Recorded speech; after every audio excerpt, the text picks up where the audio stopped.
तो ये सारा का सारा अभी हमारा मेंस गज़ेट का फेज़ हुआ। यार ये बहुत इंटरेस्टिंग स्टोरी है। वैसे मैं आपको बताऊं, ये जो ख़ास तौर पर जो टीम का बार बार चेंज होना है ना, दिस मतलब मैं अंडरस्टैंड कर सकता हूँ कि ना कितना ये डिसहार्टनिंग एक एक्सपीरियंस होता है, क्योंकि आपकी एक्सपेक्टेशन होती है कि यार चलो एक नहीं, दो नहीं, तीन, चलो चौथा बंदा, बट और फिर उस दौरान पैसा तो चले, पैसा एक साइड पे ना, जो टाइम आपका ज़ाया होता है उसका कोई आउट मतलब वो वापस पैसा आपका जितना चाहे ज़ाया हो जाए वापस आ जाता है ज़िंदगी में, लेकिन जो टाइम आपका ज़ाया होता है ना वो मतलब मेरे भी आप प्रोफाइल कहीं पे भी पढ़ें तो मेरे लिए सबसे इम्पोर्टेंट मेरी चीज़ टाइम है।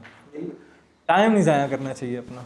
इस पे वैसे थोड़ा सा वो रिलीजियस टोन मैं आपको देता हूँ कि सहाबा जो थे ना वो अपने टाइम पे ज़्यादा फोकस करते थे, पैसे पे इतना फोकस नहीं करते थे। तो ये एक बहुत इस्लामिक किस्म की भी चीज़ है।